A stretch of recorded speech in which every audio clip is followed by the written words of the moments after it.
Hello, good morning students. Team Prince Taranagar की online classes में आपका स्वागत है। अपना इनऑर्गेनिक केमिस्ट्री में चौथा चैप्टर चल रहा है केमिकल काइनेटिक्स वाला। तो जो पिछली अपनी वीडियो थी उसमें अपने शून्य कोटि अभिक्रिया के बारे में पढ़ा था, उसकी समाकलित वेग समीकरण यानी k naught equal to x upon t, यहाँ तक अपने अपना समाकलित वेग समीकरण शून्य कोटि अभिक्रिया के लिए कर लिया था। ठीक है, आज अपन शून्य कोटि अभिक्रिया से ही प्रारंभ करते हैं और उसका अर्धायुकाल शुरू करते हैं। तो अर्धायुकाल देखो, एक तो था पूर्णकाल। पूर्णकाल का मतलब क्या है कि अभिक्रिया को कंप्लीट पूर्ण होने में जो समय लगेगा वो पूर्णकाल होगा। अर्धायुकाल का मतलब क्या हुआ कि अभिकारकों की अपन जितनी सांद्रता लेते हैं उनकी आधी मात्रा को उत्पाद में परिवर्तित होने में लगने वाला समय उसका क्या कहलाता है? अर्धायुकाल कहलाता है। सिंपल सी डेफिनेशन है। तो इसकी परिभाषा अपन क्या लिखेंगे? किसी रासायनिक अभिक्रिया में अभिकारकों की आधी मात्रा को उत्पाद में परिवर्तित होने में लगा समय उसका अर्ध आयुकाल कहलाता है। अभिकारकों की जितनी भी मात्रा लेंगे उसकी आधी मात्रा को उत्पाद में परिवर्तित होने में जो समय लगेगा वो उस अभिक्रिया का क्या कहलाएगा? अर्ध आयुकाल कहलाएगा। अर्ध आयुकाल को टी हाफ से अपन डिनोट करते हैं। अब देखो, कोई सी भी अभिक्रिया की कोटि हो, चाहे शून्य कोटि हो चाहे प्रथम कोटि हो, प्रत्येक अभिक्रिया कोटि के लिए अर्ध आयुकाल की परिभाषा क्या होगी? यही रहेगी। लेकिन अर्ध आयुकाल का जो सूत्र अपन व्युत्पत्त करेंगे, सूत्र की जो डेरिवेशन करेंगे, वो दोनों में क्या होगा? अलग अलग होगा। और दोनों ही अभिक्रियाओं के लिए जो अर्ध आयुकाल के सूत्र की डेरिवेशन की जाएगी वो उसकी समाकलित वेग समीकरण से की जाएगी। तो सबसे पहले अपन शून्य कोटि अभिक्रिया के लिए अर्ध आयुकाल देखते हैं। तो शून्य कोटि अभिक्रिया के लिए, शून्य कोटि अभिक्रिया के लिए अर्ध आयुकाल। तो शून्य कोटि अभिक्रिया के समाकलित वेग समीकरण देखें तो देखो, समाकलित वेग समीकरण से, तो शून्य कोटि अभिक्रिया के लिए समाकलित वेग समीकरण अपने पास क्या आई थी? K naught equal to x upon में टी। के नोट क्या है? शून्य कोटि अभिक्रिया वेग नियतांक, एक्स क्या है? कंसंट्रेशन, और टी क्या है? उसमें लगने वाला समय। तो अपने को तो अर्धायुकाल ज्ञात करना है। तो देखो, यदि x इक्वल टू अपन क्या माने? a upon two. अब देखो a अपॉन टू क्यों लिखा? क्योंकि a यहां पर होगा प्रारंभिक सांद्रता, प्रारंभिक सांद्रता। तो अर्धायुकाल की परिभाषा क्या है कि प्रारंभिक सांद्रता की आधी मात्रा, तो प्रारंभिक सांद्रता कितनी है? a, और इसकी आधी मात्रा क्या हो गई? इसमें अपन 2 का भाग देंगे तो a/2 हो गया। तो प्रारंभिक सांद्रता की आधी मात्रा को उत्पाद में परिवर्तित होने में जो समय लगेगा वो उसका क्या होगा? अर्धायुकाल होगा। तो यदि x इक्वल टू a/2 अपन लेते हैं तो जो t पूर्णकाल होता है इसके इक्वल टू अपन क्या लेंगे? t half. t हाफ यहाँ पर क्या होगा? इसका हाफ लाइफ पीरियड होगा, अर्धायुकाल होगा। तो फिर ये समीकरण क्या होगी? देखो, अतः इसमें ये दोनों मान अपन रखें तो k naught equal to x की वैल्यू क्या है? a/2 इंटू में t की वैल्यू क्या है? t half. अपने को तो t हाफ इक्वल टू करना है, तो t हाफ इक्वल टू अपन क्या लिख सकते हैं? a अपॉन में 2 इंटू में k नोट। ये क्या होगा? शून्य कोटि अभिक्रिया का अर्ध आयुकाल होगा। समीकरण नंबर इसको अपन 1 देते हैं। अब समीकरण 1 से एक चीज अपने स्पष्ट होती है, तो क्या होगा इसमें? देखो कि समीकरण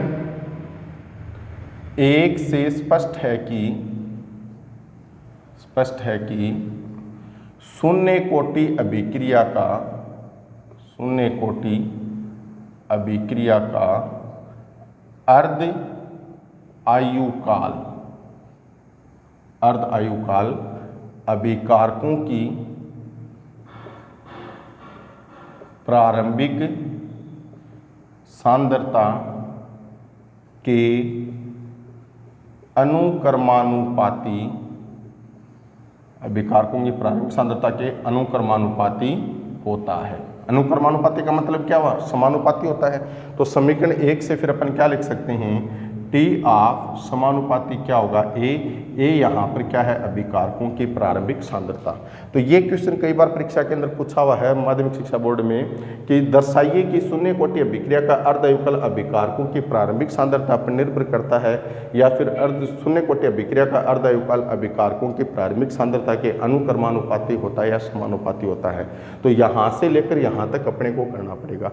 अब इसमें दो प्रकार के क्वेश्चन बनते हैं, एक तो डायरेक्टली ये पूछ लिया जाएगा कि अर्धयुगल अभिकारकों की प्रारंभिक सांद्रता के समानुपाती होगा या अनुक्रमानुपाती।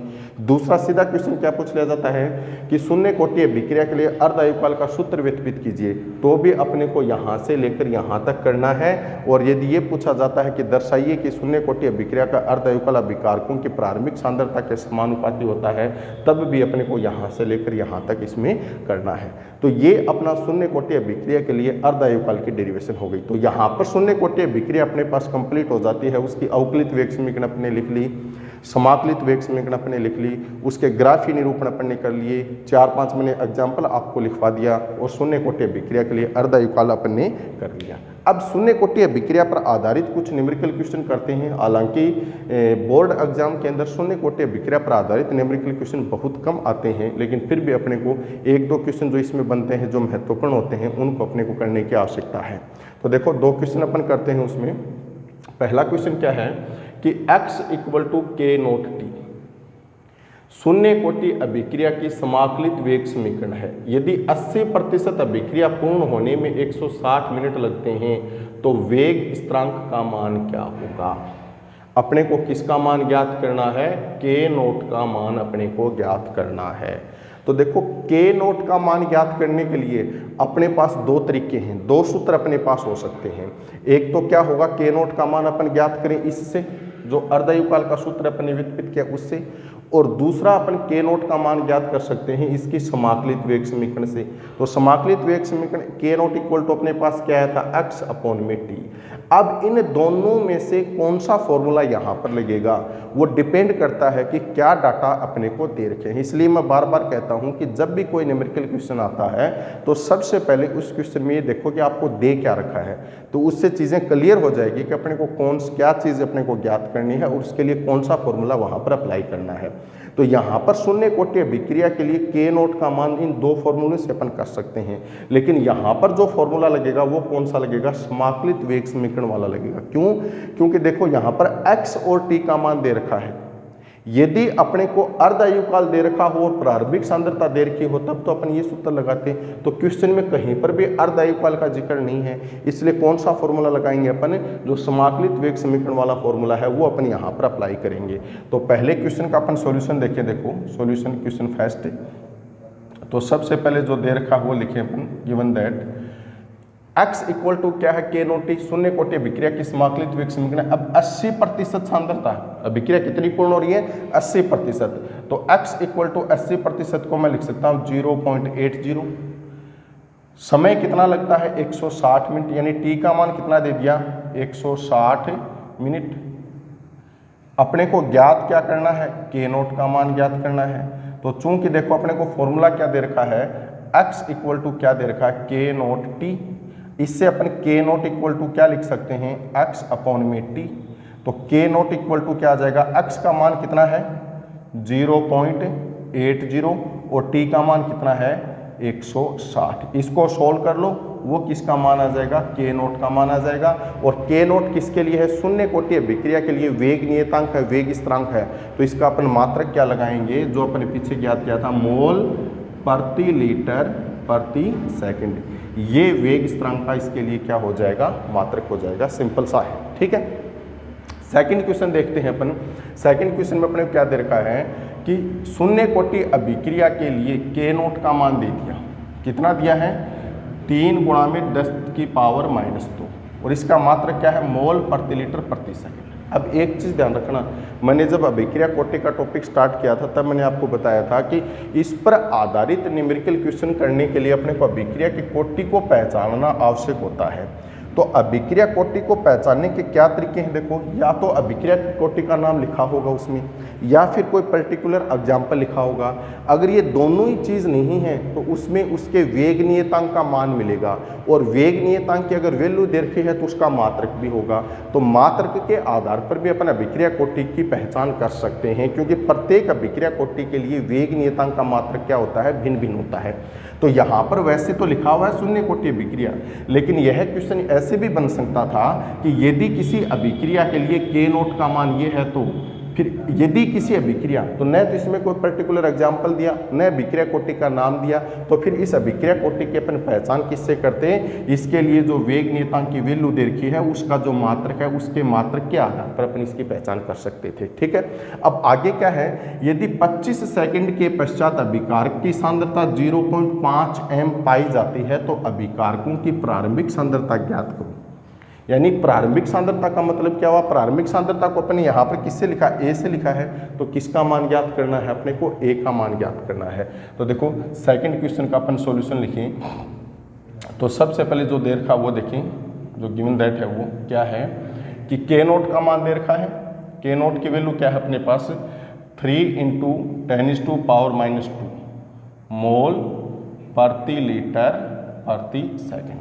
यदि 25 सेकंड यानी टी का मान दे दिया, कितना है? 25 सेकंड, अभिकारकों की सांद्रता 0.5 m रह जाती है, तो x इक्वल टू अपन क्या लिख सकते हैं? a minus 0.5। ए क्या है? प्रारंभिक सांद्रता। अब यहां पर अपन सूत्र कौन सा अप्लाई करेंगे? इसका समाकलित वेग समीकरण का। तो देखो, समाकलित वेग समीकरण से तो क्या आता है? समाकलित वेग समीकरण से अपने पास k naught equal to x upon में टी। तो के नोट की वैल्यू कितनी है? 3 × 10⁻²। एक्स की वैल्यू कितनी है? a माइनस 0.5 अपॉन टी की वैल्यू कितनी है? 25। यहाँ से अपन किसको कैलकुलेट कर सकते हैं? ए को कैलकुलेट कर सकते हैं। तो इस प्रकार शून्य कोटि अभिक्रिया के लिए अपन इसमें अभिकारकों की जो प्रारंभिक कंसंट्रेशन होगी उसको अपन कैलकुलेट कर सकते हैं। तो ये अपन ने शून्य कोटि अभिक्रिया पर आधारित 1-2 न्यूमेरिकल क्वेश्चन किए हैं। अब इसके पश्चात अपना जो टॉपिक रहेगा, तो नेक्स्ट तो अपना टॉपिक रहेगा प्रथम कोटि अभिक्रिया। इंपॉर्टेंट है न्यूमेरिकल क्वेश्चन के आधार पर। ज़्यादातर न्यूमेरिकल क्वेश्चन बोर्ड एग्जाम में प्रथम कोटि अभिक्रिया से ही पूछे जाते हैं। तो सबसे पहले इसकी अपन डेफिनेशन देखें। परिभाषा क्या है कि वह अभिक्रिया जिसका अभिक्रिया वेग अभिकारकों की सांद्रता की प्रथम घातांक के अनुक्रमानुपाती होता है। देखो, शून्य कोटि के लिए अपने क्या लिखा था? जिसका अभिक्रिया वेग अभिकारकों की सांद्रता के शून्य घातांक के समानुपाती हो या अनुक्रमानुपाती हो, तो वो तो जीरो ऑर्डर होगी। प्रथम कोटि के लिए, फर्स्ट ऑर्डर के लिए क्या आ जाएगा? अभिक्रिया वेग अभिकारकों की सांद्रता की प्रथम घातांक के अनुक्रमानुपाती होता है। इसी प्रकार सेकंड ऑर्डर के लिए अगर अपन डेफिनेशन लिखें तो क्या लिखेंगे? वह अभिक्रिया जिसका अभिक्रिया वेग अभिकारकों की सांद्रता की द्वितीय घातांक के अनुक्रमानुपाती होगा, तो वो कौन सी होगी? Second order.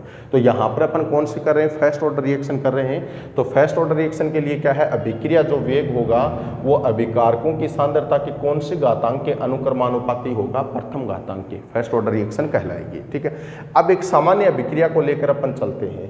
ए यहाँ पर अभिकारक का कन्वर्ट होता है प्रोडक्ट में। अब टी जीरो समय पर अभिकारकों की कंसंट्रेशन अधिकतम होती है, तो प्रारंभिक सांद्रता को अपने क्या माना? ए मोल। तो इसमें प्रोडक्ट क्या होगा? 0 मोल। अब टी समय पर क्या हुआ? प्रोडक्ट के x मोल बने, तो अभिकारक के कितने मोल बचे? a माइनस एक्स बचे। अब इस अभिक्रिया के लिए अपन क्या लिखें? वेग नियम लिखें, या वेग समीकरण लिखें, या वेग व्यंजक अपन जिसको कहते हैं वो लिखें, जैसा कि अपन ने जीरो ऑर्डर रिएक्शन के अंदर किया है। सेम उसी प्रकार से अपने को इसको स्टार्ट करना है। तो अपन इसके लिए क्या लिख सकते हैं? देखो, माइनस डी ए अपॉन में डी टी, या फिर अपन क्या लिख सकते हैं? Minus D A minus x upon में डी टी, या फिर इस अभिक्रिया वेग को अपन किसके रूप में लिख सकते हैं? डी एक्स अपॉन में डी टी के रूप में। तो परिभाषा के अनुसार ये जो अभिक्रिया वेग है ये किसके समानुपाती होगा? अभिकारकों की सांद्रता की प्रथम घातांक। तो अभिकारकों की सांद्रता अपन क्या लेंगे? a माइनस एक्स, घातांक क्या है? प्रथम। तो इसी से इसको आगे कंटिन्यू करें तो अपने पास फिर ये इक्वेशन क्या आ जाएगी? dx अपॉन dt, समानुपाती चिन्ह को हटाया तो यहाँ पर क्या है? k1 इंटू में क्या होगा? a minus x. समीकरण नंबर 1 अपने को यहाँ पर ये प्राप्त होगी। अब यहाँ पर जो के नोट है ना वो क्या है, के नोट नहीं K1, प्रथम कोटि अभिक्रिया वेग नियतांक। क्या कहलाएगा, प्रथम कोटि अभिक्रिया वेग नियतांक। अब इस समीकरण को अपन इस प्रकार से भी लिख सकते हैं, dx अपॉन में a minus x equal to K1 into में dt। ये समीकरण नंबर क्या हो गई, 2। तो देखो वेग नियम या वेग समीकरण जब अपन किसी अभिक्रिया के लिए लिखते हैं तो वहां पर जो अपने को समीकरण प्राप्त होगी वो समीकरण उस अभिक्रिया की क्या कहलाती है, अवकलित वेग समीकरण कहलाती है।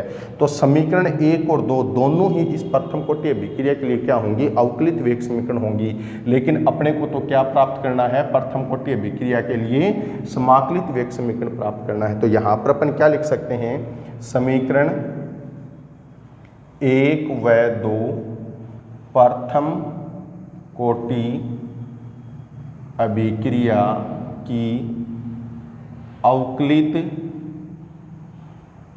वेग समीकरण कहलाती हैं।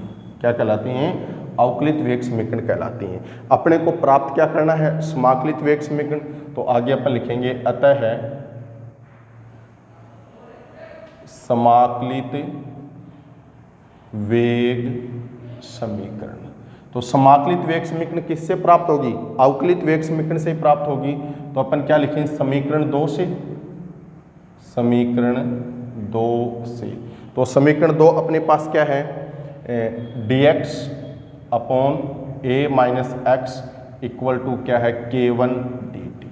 तो इसका अपन क्या करें, समाकलन करें। तो देखो उपरोक्त समीकरण का समाकलन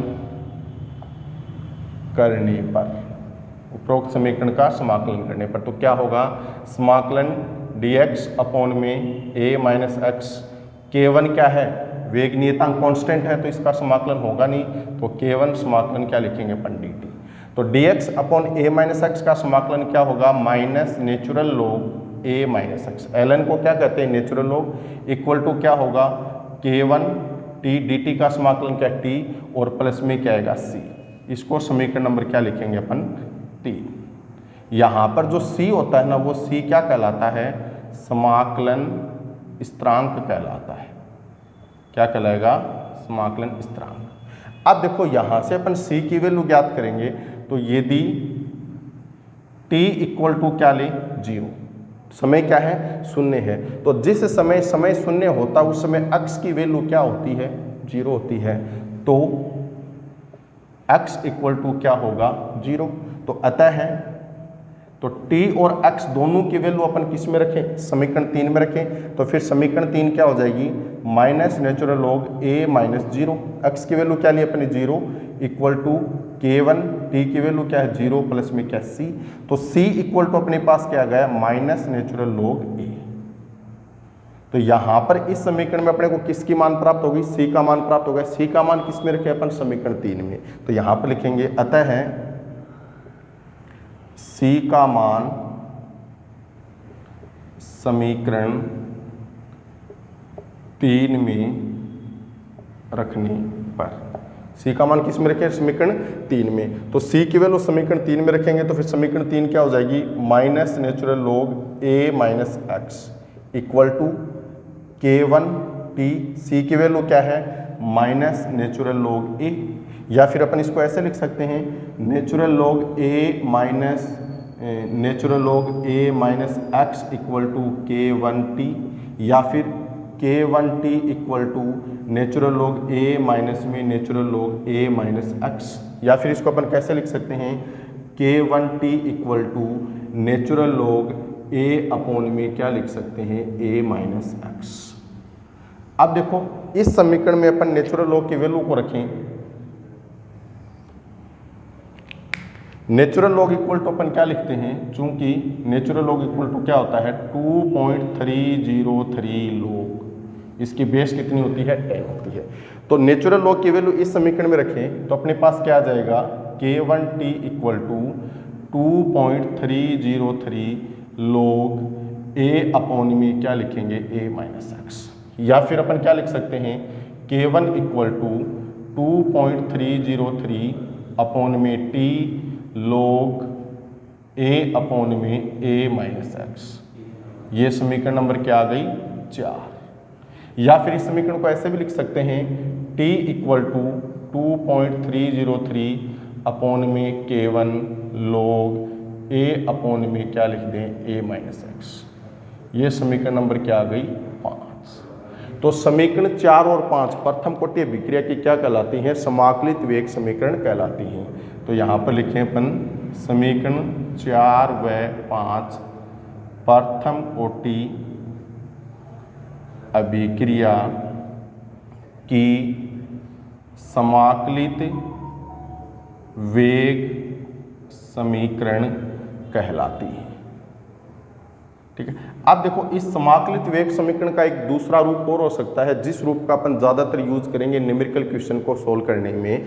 तो अपन क्या लिखें, यदि a इक्वल टू क्या लिखें अपन आर नोट यहाँ पर क्या होगा प्रारंभिक सांद्रता, और a minus x equal to क्या लिखें अपन आर टी क्या होगा t समय पर सांद्रता, क्या होगी t समय पर सांद्रता। तो ये दोनों मान इसमें रखें अपन, तो फिर समीकरण 5 क्या हो सकती है t इक्वल टू अपने पास क्या आ जाएगा 2.303 अपॉन में k1 log r naught upon में क्या लिख दें अपन आर टी। तो ये जो समीकरण 6 अपने को प्राप्त हुई, ये भी प्रथम कोटि अभिक्रिया की क्या कहलाती है समाकलित वेग समीकरण कहलाती है। और इसी समीकरण की सहायता से अपन अधिकतर न्यूमेरिकल क्वेश्चन को सोल्व करेंगे। अब देखो ये यहाँ तक तो प्रथम कोटि अभिक्रिया की समाकलित वेग समीकरण हो गई। अब इसका अपन ग्राफीय निरूपण करते हैं। ग्राफीय निरूपण इसका महत्वपूर्ण है। तो देखो आलेखी निरूपण या आरेखीय निरूपण अपन इसको कह सकते हैं। तो अभी तक अपन ने समाकलित वेग समीकरण प्राप्त की है, तो समाकलित वेग समीकरण की सहायता से इसका ग्राफीय निरूपण करेंगे। तो देखो समीकरण 5 से समाकलित वेग समीकरण कौन से समीकरण 5 है, इससे भी अपन कर सकते हैं और इससे दोनों से कर सकते हैं। तो समीकरण 5 अपने पास क्या है, देखो पहले अपन समीकरण 5 से करें फिर इसको भी देखेंगे। तो समीकरण 5 अपने पास क्या है t इक्वल टू 2.303 अपॉन में k1 log a अपॉन में क्या है a माइनस एक्स। तो इस समीकरण की तुलना अपन करेंगे सरल रेखीय समीकरण से, या फिर इस समीकरण को अपन ऐसे लिख दें log a अपॉन में a minus x equal to क्या आ जाएगा k1 अपॉन में 2.303 इंटू में क्या आ जाएगा t। तो देखो उपरोक्त समीकरण की तुलना सरल रेखीय समीकरण y equal to mx plus c से करने पर। तो जब इन दोनों समीकरणों को अपन कंपेयर करेंगे तो अपने को ये पता लग जाएगा कि ग्राफ किन के मध्य बनेगा। तो इस समीकरण और इस समीकरण को अपन कंपेयर करें तो देखो क्या पता लगता है अपने को, y एक्सिस पर अपन क्या लिख सकते हैं, फिर y एक्सिस पर अपने पास क्या वैल्यू आएगी log a अपॉन में a माइनस एक्स। ठीक है। m क्या होती है प्रवणता या स्लोप जिसको अपन कहते हैं। तो इस समीकरण में प्रवणता क्या है इक्वल टू अपन क्या लिखेंगे k1 अपॉन में 2.303। ठीक है। फिर अगला क्या है x एक्सिस पर वैल्यू क्या आएगी, दोनों समीकरण को कंपेयर करते हैं तो x एक्सिस पर अपने पास क्या होगा यहाँ पर t, c क्या होता है अंतःखंड, तो अंतःखंड अपने पास यहाँ पर है नहीं। तो इस प्रकार अपन इन दोनों समीकरणों को कंपेयर करके देख सकते हैं कि जो ग्राफ बनेगा वो किसके मध्य बनेगा log a upon a minus x और t के मध्य बनेगा। और यहाँ पर इस ग्राफ की जो स्लोप या प्रवणता होगी वो क्या होगी k1 अपॉन में 2.303। तो फिर देखो ग्राफ क्या होगा अपने पास इसमें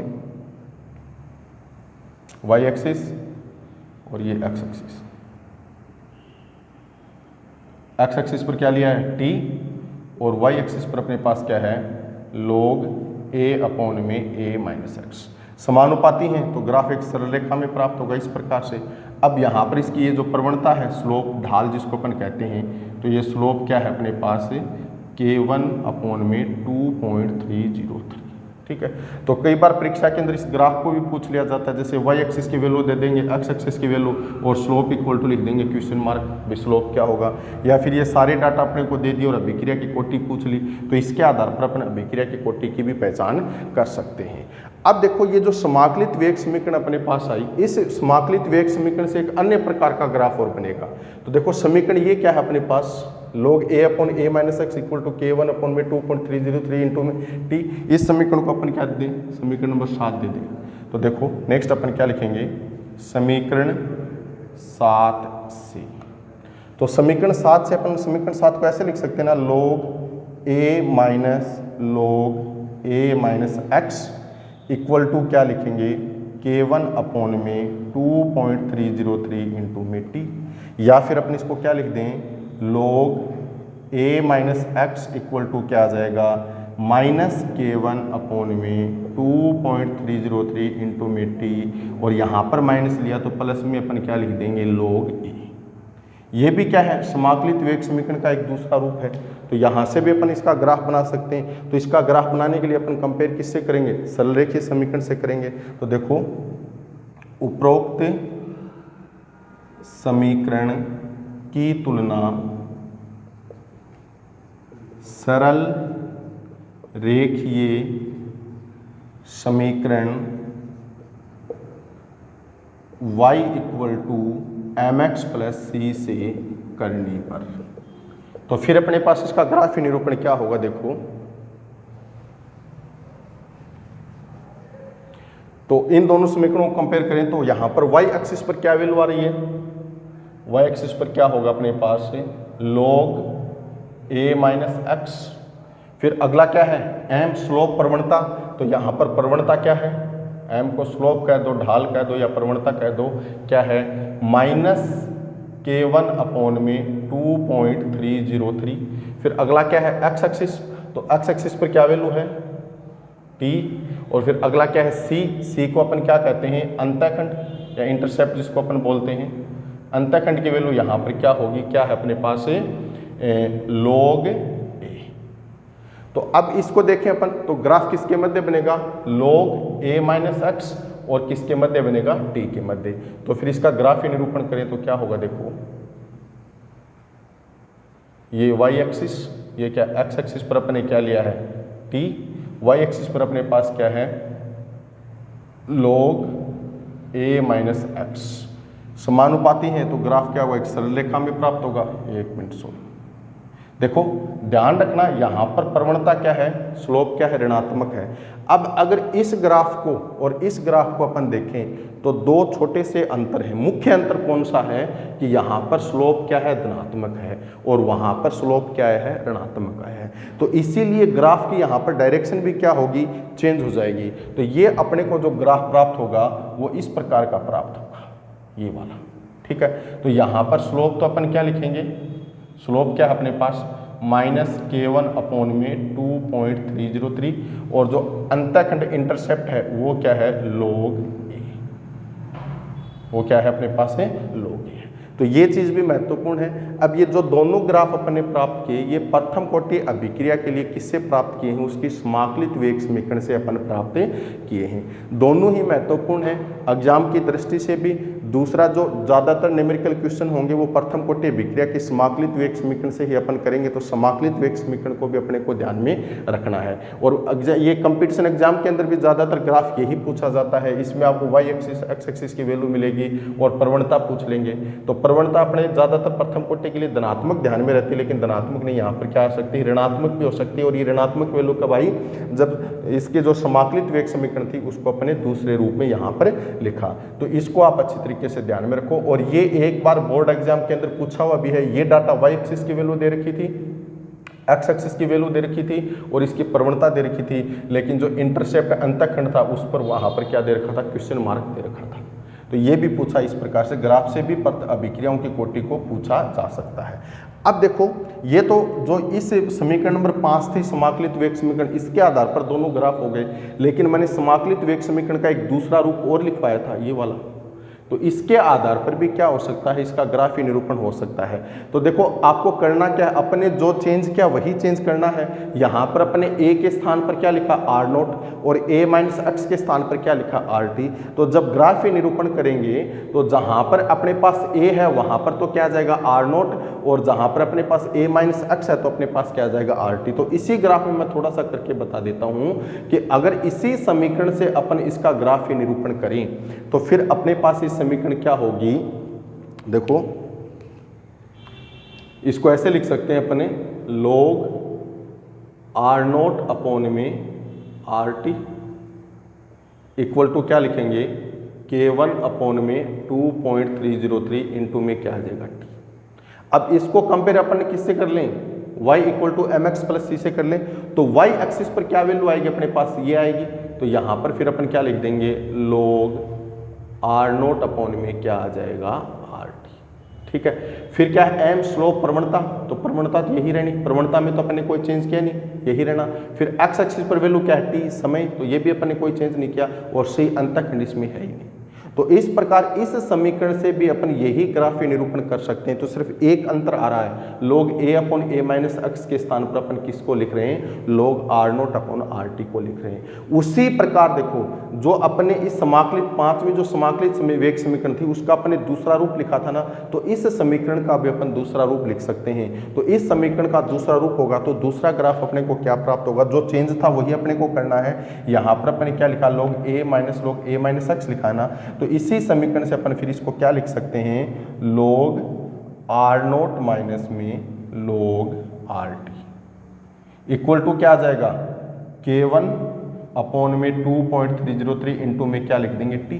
अब अपने को किसके इक्वल करना है, log rt की इक्वल करना है। तो ये फिर क्या आ जाएगा k1 अपॉन में 2.303 इंटू में t और प्लस में r नोट लिखेंगे तो यहाँ पर कौन सा चिन्ह आ जाएगा, माइनस चिन्ह आ जाएगा। तो फिर ये समीकरण अपने पास क्या बनेगी, देखो क्या लिखेंगे अपन, log rt equal to minus k1 upon में 2.303 इंटू में t और प्लस में क्या आ जाएगा log r नोट। ठीक है, तो यहाँ पर y एक्सिस पर कौन सी वैल्यू आएगी, log rt, तो इसके स्थान पर अपन क्या लिख देंगे log rt। ठीक है, फिर m प्रवणता स्लोप क्या होगी, माइनस k1 अपॉन में 2.303, तो यही रहना क्योंकि इसमें तो अपन ने कोई चेंज किया ही नहीं है। फिर क्या है x एक्सिस, तो x एक्सिस पर वैल्यू क्या होगी t, इसमें भी अपन ने कोई चेंज नहीं किया, यही रहेगा। प्लस में क्या होगा log r note, r note क्या है प्रारंभिक सांद्रता जो कि क्या होगा अंतःखंड होगा। तो log a के स्थान पर यहाँ पर अपन क्या लिख देंगे, log r नोट अपन लिख देंगे। तो इस प्रकार ये दो प्रकार की जो समाकलित वेग समीकरण है, इन दोनों से ही अपन इसका ग्राफीय निरूपण यहाँ पर कर सकते हैं। अब इसके पश्चात अपन जो देखते हैं वो प्रथम कोटि अभिक्रिया के कुछ उदाहरण देखते हैं। तो मैं कुछ एग्जाम्पल आपको लिखवाता हूँ, वो आपको इसमें ध्यान से देखना है। ठीक है, तो नेक्स्ट अपना टॉपिक रहेगा प्रथम कोटि अभिक्रिया के एग्जाम्पल।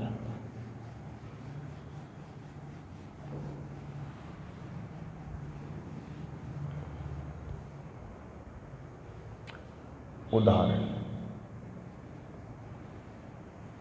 ठीक है, तो देखो नंबर 1 लिखो, एक क्या लिखेंगे अपन, सभी प्राकृतिक व कृत्रिम रेडियो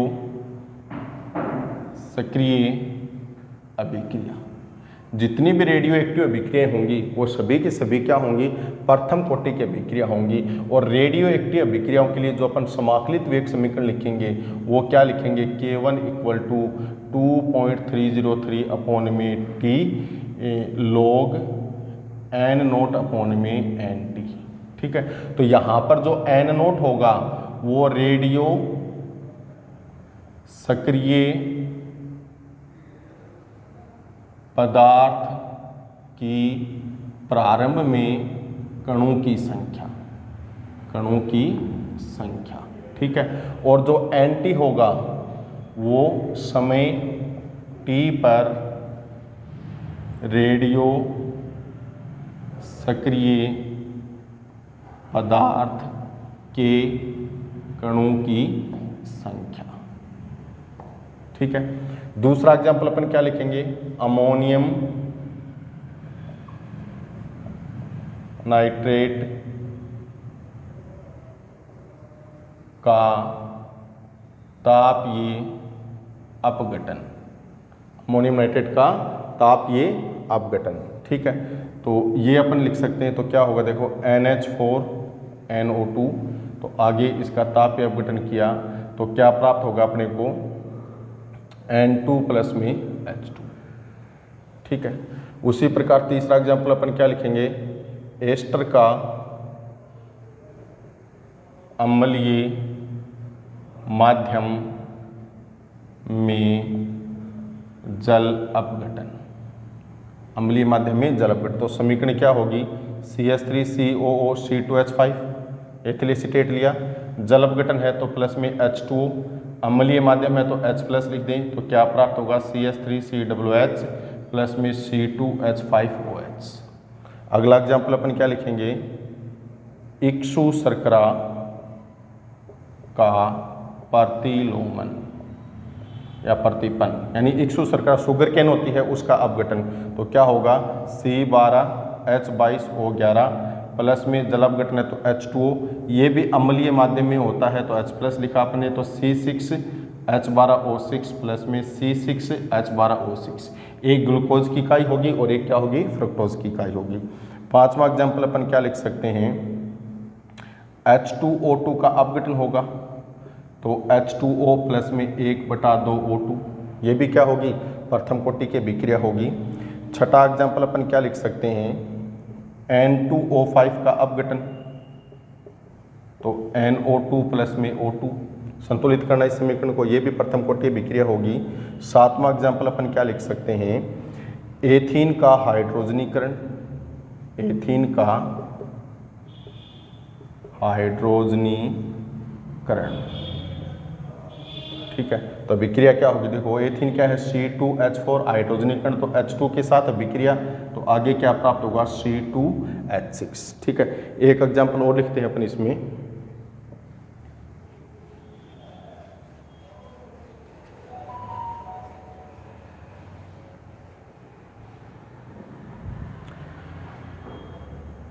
एजो आइसोप्रोपेन का अपघटन। ठीक है, तो क्या होगा CH3CH and double bond N CH3CH3CH3। ठीक है, इसका अपघटन होगा तो यहाँ से ये बंद टूटेगा और ये बंद टूटेगा, तो अपने पास क्या बचेगा N2 प्लस में C6H14। तो ये भी कौन सी कोटि की अभिक्रिया होगी, प्रथम कोटि की अभिक्रिया होगी। तो ये कुछ 7-8 एग्जाम्पल लिखवा दिए मैंने। एक और लिख सकते हैं अपन थायोनिल क्लोराइड वाला SO2Cl2, इसका भी अपघटन करेंगे तो SO2 प्लस में Cl2 अपने को प्राप्त होगा। तो ये 9 एग्जाम्पल क्या है, प्रथम कोटि अभिक्रिया के लिए हो गए। तो ये एग्जाम्पल आपको अच्छी तरीके से ध्यान में रखना है। तो आज की वीडियो में अपना इतना ही रहेगा। इसके पश्चात जो अगले अपनी जो नेक्स्ट वीडियो होगी वो अपन प्रथम कोटि अभिक्रिया से स्टार्ट करेंगे। उसमें प्रथम कोटि अभिक्रिया का अंतराल सूत्र समीकरण लिखेंगे, उसका अर्धायुकाल करेंगे और उस पर जो आधारित न्यूमेरिकल क्वेश्चन अपन वो करेंगे। तो नेक्स्ट जो वीडियो है वो अत्यंत महत्वपूर्ण होने वाली है, इसलिए यहाँ तक जो आपको करवा दिया है इस लेसन के अंदर वो आपके कंप्लीट होना चाहिए। Thank you.